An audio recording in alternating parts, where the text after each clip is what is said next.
La comunidad internacional se apresta a declarar como ilegítimos los planes del gobernante Nicolás Maduro de juramentarse la próxima semana para un nuevo periodo presidencial, pero expertos advierten que se requiere de mucho más que una nueva ronda de palabras condenatorias para salir de la crisis hemisférica en que se ha convertido Venezuela. Según los expertos, llegó la hora de suspender las compras de petróleo a Venezuela y de romper definitivamente las relaciones diplomáticas con el régimen bolivariano. Hay que aislar totalmente a Nicolás Maduro, hay que asfixiarlo, no hay otra vía, comentó desde Nueva York el ex canciller venezolano Asdrúbal Aguiar. Tiene que haber medidas internacionales serias y severas, no pueden ser simplemente medidas internacionales cosméticas. El Grupo de Lima, organización que agrupa a varios de los mayores países de América Latina, tiene previsto pronunciarse el viernes sobre las intenciones de Maduro de iniciar un nuevo periodo presidencial de 6 años a partir del 10 de enero tras anunciarse victorioso de un proceso electoral calificado como fraudulento por gran parte de la comunidad internacional. El tema también podría ser tratado próximamente en la Organización de Estados Americanos, pese a que el régimen de Caracas continúa ejerciendo influencia sobre el nutrido grupo de naciones caribeñas que ha estado subsidiando con despachos de petróleo. Y muchos esperan que estas agrupaciones terminen reiterando la ilegitimidad de un nuevo periodo presidencial de Maduro. El fraude electoral, el pecado original de Maduro, finalmente se va a convertir en un factor determinante en términos de la diplomacia regional, comentó desde Washington Roger Noriega, ex subsecretario de Estado para el Hemisferio Occidental. Las elecciones que él orquestó fueron totalmente desacreditadas y la idea de que él se va a mantener en el poder sostenido por su proceso fraudulento y ridículo no es realista. Creo que los países más importantes de la región van a llegar a la conclusión de que ya no pueden mantener negocios con su gobierno como si todo estuviese normal, agregó Noriega. La crisis, que ha llevado a millones de venezolanos a buscar refugio en otros países, también fue discutida esta semana en Brasil por el secretario de Estado norteamericano Mike Pompeo y su homólogo Ernesto Araújo en el marco de la juramentación del nuevo presidente de ese país, Jair Bolsonaro. En una rueda de prensa conjunta, Pompeo aseguró que entre ambos países existe un deseo profundo y compartido por una retoma de la democracia en Cuba, Nicaragua y Venezuela, donde las personas tienen dificultades para expresar sus opiniones. Maduro, por su parte, insiste en que su legitimidad no está en duda y desde ya le restó importancia a los pronunciamientos que podrían producirse en su contra en los próximos días. No hay posibilidad de que gobierno alguno diga ninguna palabra desde el extranjero para conocer, reconocer o desconocer lo que es la legitimidad constitucional y democrática del gobierno que voy a presidir desde el 10 de enero, dijo el gobernante bolivariano en una entrevista ante la televisión estatal. Pero eso se debe quizás a que Maduro ya da por sentado que las principales democracias del mundo se pronunciarán en su contra, en momentos en que entra formalmente en el terreno de las dictaduras. Maduro está descansando sobre el apoyo que recibe de Rusia y China, y tiene a Turquía operando políticamente, explicó desde Miami el analista político Esteban Gervasi. También cuenta con el respaldo de Bolivia y Nicaragua, naciones que han comenzado a imitar el modelo autoritario emprendido por el régimen de Caracas. Esas alianzas podrían darle suficiente espacio de maniobra a Maduro para sobrevivir la tormenta diplomática que podría producirse si la comunidad internacional termina colocándole al régimen el sello de dictadura en la frente, dijo Gervasi. Además del pronunciamiento condenatorio, lo que se requiere de la comunidad internacional son nuevas y muy severas sanciones, incluyendo la suspensión a las compras de petróleo, agregó Aguiar desde Nueva York.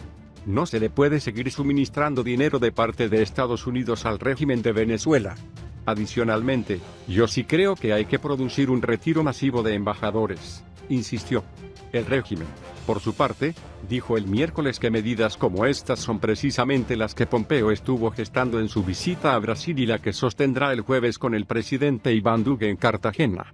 Pompeo ha venido a América Latina a emitir órdenes directas a los gobiernos subordinados a Washington con el objetivo de que esos países escalen sus agresiones contra el pueblo de Venezuela en su obsesivo propósito de procurar un cambio de régimen por la fuerza, declaró la Cancillería venezolana en un comunicado. Durante su visita a Brasil, Pompeo también se entrevistó con el canciller peruano Néstor Popolicio, con quien acordó incrementar la presión sobre Maduro para restaurar la democracia y la prosperidad en Venezuela. El secretario de Estado de Estados Unidos, Mike Pompeo, y el presidente de Colombia, Iván Duque.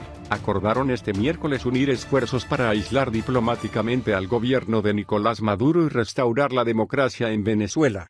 La larga tradición democrática de Colombia lo convierte en un líder natural en los esfuerzos regionales para apoyar la democracia y el Estado de Derecho en Venezuela, dijo Pompeo en una declaración conjunta con el mandatario colombiano en la ciudad caribeña de Cartagena.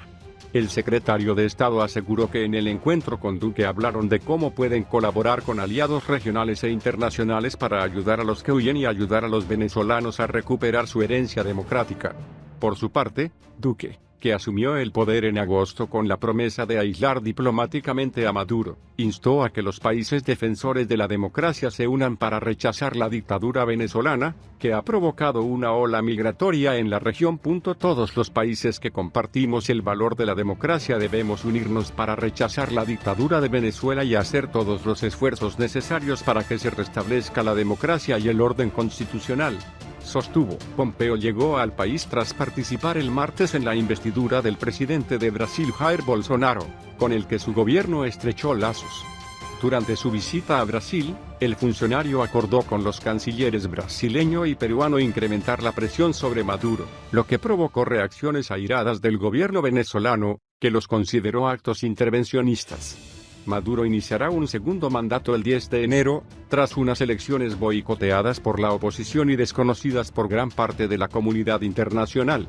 Duque ha pedido a los países defensores de la democracia desconocer el nuevo gobierno.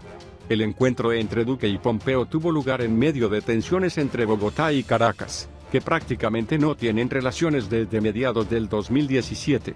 Maduro acusa a Colombia y Brasil de apoyar un plan de Washington para derrocarlo y asesinarlo. Tanto el gobierno colombiano como el brasileño han descartado una intervención militar.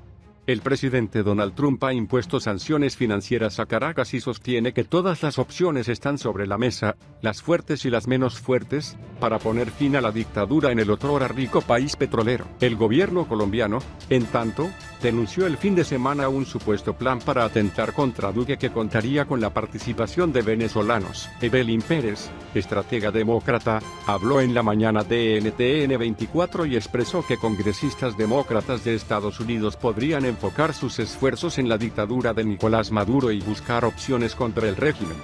Según la analista, las representantes de la Cámara demostrarán que les importa América Latina y tendrán que enfocarse en estar al lado de los estadounidenses en lugar de rendir altar al presidente Donald Trump. Lo que estamos viendo es que la mayoría de las personas que está en esta Cámara de Representantes, incluyendo al presidente, van a estar en campaña política, expresó. Pérez detalló que el Congreso que va a tener Estados Unidos en 2019 y dijo que habrá 235 demócratas y 139 republicanos. Asimismo reseñó que con Trump habrá muchos cambios debido a la mayoría demócrata en el Congreso que estará desde el 3 de enero 2019 al 3 de enero de 2021. La analista afirmó que entre los conflictos más relevantes para el Congreso resaltarán la construcción del muro fronterizo propuesto por Trump. Además, los demócratas se centrarán en proteger la investigación del Consejo Especial de Robert Mueller y la interferencia de los rusos en la campaña presidencial. Muchos hablan de impugnar al presidente y es peligroso para él. El dirigente político dijo que es contradictorio que una nación que busca la salida hacia la crisis en el país venda automóviles de combate al gobierno venezolano. Julio Borges, expresidente de la Asamblea Nacional, condenó la decisión del gobierno de España de participar en la modernización de automóviles de combate del ejército de Venezuela pese al embargo de armamento decretado por la Unión Europea al gobierno del país. Resulta totalmente contradictorio que un país quiera una salida a la crisis política, social, económica y humanitaria de Venezuela, le venda insumos para fortalecer el aparato de represión de la dictadura contra los venezolanos. Esto pone en duda el interés de España de mediar y buscar una salida, dijo Borges. El coordinador nacional de Primero Justicia recordó que la Unión Europea aprobó en el año 2017 una resolución que impide la venta de material propenso a ser utilizado para la represión a Venezuela. Por otra parte, el dirigente político enfatizó en la importancia de aumentar la presión internacional a partir del 10 de enero. El mundo democrático debe entender que a partir del 10 de enero no se puede flexibilizar la presión internacional, al contrario, debe aumentarse. Se debe contemplar todas las opciones para restablecer la democracia en Venezuela, sentenció. Mientras a algunos les descuentan el 25% de su pago, otros llevan más de 3 años sin recibir un peso.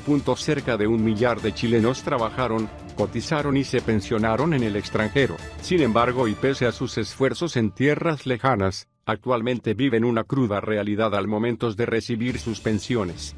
Mientras a algunos les descuentan el 25% del total de su pago, otros llevan más de 3 años sin recibir un peso y mucho menos una explicación sobre el no pago de sus ahorros de años.